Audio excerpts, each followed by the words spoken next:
ನಮಸ್ಕಾರ ವೀಕ್ಷಕರೇ, ಇಂಡಿಯನ್ ಟಿವಿಗೆ ಸ್ವಾಗತ. ನಾನು ಪವನ್ ದೇಶಪಾಂಡೆ. ರೈಲ್ವೆ ಹೋರಾಟ ಸಮಿತಿ ಈಗಾಗಲೇ ಸಾಕಷ್ಟು ಸಂಘ ಸಂಸ್ಥೆಗಳು, ಸಂಘಟನೆ ಮುಖಂಡರು, ನ್ಯಾಯವಾದಿಗಳು ಹೀಗೆ ಎಲ್ಲರೂ ಕೂಡ ಈ ರೈಲ್ವೆ ಹೋರಾಟ ಸಮಿತಿಗೆ ಬೆಂಬಲವನ್ನ ಸೂಚನೆ ಮಾಡಿವೆ. ಈ ಕುರಿತು ಒಂದು ವರದಿ ಇಲ್ಲಿದೆ ನೋಡಿ. ಇವತ್ತಿನ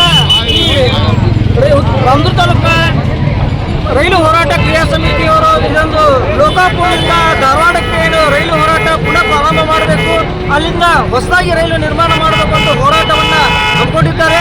ಈ ಒಂದು ಹೋರಾಟವನ್ನು ಯಾವ ರೀತಿ ಹಮ್ಮಿಕೊಂಡಿದ್ದಾರೆ ಅಂತಂದ್ರೆ, ರಾಮದುರ್ಗ ತಾಲೂಕಿನ ಸಮಸ್ತ ಎಲ್ಲ ಗಣ್ಯಮಾನ್ಯರು, ಸಮಾಜದ ಮುಖಂಡರು ಹಾಗೂ ಎಲ್ಲ ಸಮುದಾಯಗಳ ಲೀಡರ್ಗಳು, ಎಲ್ಲ ಸಮುದಾಯಗಳನ್ನ ಹಾಗೂ ಎಲ್ಲ ಸಂಘ ಸಂಸ್ಥೆಗಳನ್ನ, ಈಗ ಅಪಾಯ ಮಾಲೀಕರನ್ನ ಹಾಗೆ ಇರ್ಕೊಂಡು ಎಲ್ಲ ಸಂಘ ಸಂಸ್ಥೆಗಳನ್ನ ವಿಶ್ವಾಸಕ್ಕೆ ತೆಗೆದುಕೊಂಡು ಈ ಒಂದು ಹೋರಾಟವನ್ನು ಹಮ್ಮಿಕೊಂಡಿದ್ದಾರೆ.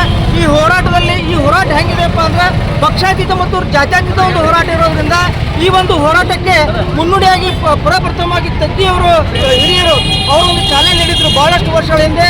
ತದನಂತರ ಈ ಒಂದು ಹೋರಾಟಕ್ಕೆ ನಮ್ಮ ನ್ಯಾಯವಾದಿಗಳ ಸಂಘದ ಹಿರಿಯ ಸದಸ್ಯರಾದ ಡುಮೋ ವಕೀಲರು ಕೂಡ ಅವರು ಸಾಕಷ್ಟು ಪ್ರಯತ್ನ ಮಾಡಿದ್ರು. ತದನಂತರದಲ್ಲಿ ಯಲೋರ್ ಮಾದೇವಪ್ಪನ ಮಾಜಿ ಶಾಸಕ ಹೋರಾಟ ಮಾಡಿದ್ರು. ತದನಂತರ ಆ ಕಾರ್ಯಗಳು ಅಷ್ಟಕ್ಕೆ ಸ್ಥಗಿತಗೊಂಡಿದ್ದು. ಈ ಒಂದು ಕಾರ್ಯಾಚರಣೆಯನ್ನ ಅಂತ್ಯ ಆಗುವ ಮಟ್ಟ ಹೋರಾಟ ಮಾಡಬೇಕು. ಲೋಕಾಪುರದಿಂದ ಇಲ್ಲಿ ಸರ್ಕಾರ ಜನಸಾಗುವಂತ ಹಾಗೂ ನಮ್ಮ ರಾಮದುರ್ಗ ಗೊಡಚಿಗೆ ಆಮೇಲೆ ಚಿರಸ ನಂತರ ಇದೆ, ಅನಂತರ ಇದೆ, ಶಬರಿ ದೇವಸ್ಥಾನ ಇದೆ, ಆಮೇಲೆ ತೀರ್ಥ ಇದೆ. ಹೀಗೆ ಸಾವಿರಾರು ಭಕ್ತಾದ ಸಂಖ್ಯೆಗಳು ಹೊರರಾಜ್ಯದಿಂದ ನಮ್ಮ ರಾಜ್ಯಕ್ಕೆ ಈ ಒಂದು ದೇವ ಬರ್ತಾ ಇದ್ದಾರೆ. ಈ ಒಂದು ಜನಸಾಮಾನ್ಯರಿಗೂ ಮತ್ತು ಅನುಕೂಲವಾಗುವ ದೃಷ್ಟಿಯಿಂದ ಈ ಅತ್ಯವಶ್ಯ ಇದು ಆರಂಭ.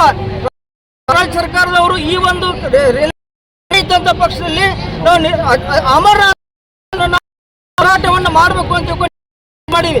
ಈ ಒಂದು ಮನವಿ ಮೂಲಕ ರಾಜ್ಯ ಸರ್ಕಾರಕ್ಕೆ, ಕೇಂದ್ರ ಸರ್ಕಾರಕ್ಕೆ ನಾವು ನಮ್ಮ ಮನವಿಗೆ ನೀವೇನಾದ್ರೂ ಲೋಕಾಪುರದಿಂದ ಧಾರವಾಡಕ್ಕೆ ಹೊಸ ರೈಲು ಮಾರ್ಗ ನಿರ್ಮಾಣ ಮಾಡದೆ ಹೋದಲ್ಲಿ ನಾವು ಅಮರನಾಥ ಉಪವಾಸ ರಾಜ್ಯದಾದ್ಯಂತ ಹೋರಾಟ ಮಾಡ್ತೀವಿ ಅಂತ ತಿಳ್ಕೊಂಡ ಈ ತಮ್ಮ ಮೂಲಕ ರಾಜ್ಯ ಸರ್ಕಾರ ಮತ್ತು ಕೇಂದ್ರ ಸರ್ಕಾರಕ್ಕೆ ಎಚ್ಚರಿಕೆಯನ್ನು ಕೊಡಲಿಕ್ಕೆ ಇಚ್ಛೆಪಡ್ತೇನೆ.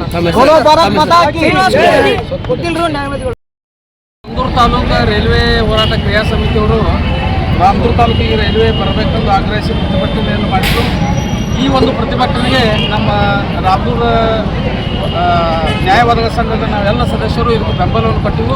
ಈ ಹೋರಾಟ ರಾಮದುರ್ಗ ತಾಲೂಕು ರೈಲ್ವೆ ಆಗುವ ನಿರಂತರವಾಗಿ ನಾವು ಇದಕ್ಕೆ ಬೆಂಬಲವನ್ನು ವ್ಯಕ್ತಪಡಿಸ್ತೀವಿ ಅಂತ ಯಾವ ಥರ ಹೋರಾಟ ಇದೆ ಮತ್ತು ಈ ಒಂದು ರೈಲ್ವೆ ಹೋರಾಟಕ್ಕೆ 20 ವರ್ಷದ ಹಿಂದೆ ನಮ್ಮ ಸಂಘದ ಒಂದು ಹಿರಿಯ ಸದಸ್ಯರಾದ ಧರ್ಮವರು ಇದಕ್ಕೆ ಒಂದು ಬುನಾದಿಯನ್ನು ಹಾಕಿದ್ರ ಬಗ್ಗೆ ಇವತ್ತಿನ ದಿವಸ ಅದನ್ನು ಹೇಳಕ್ಕೆ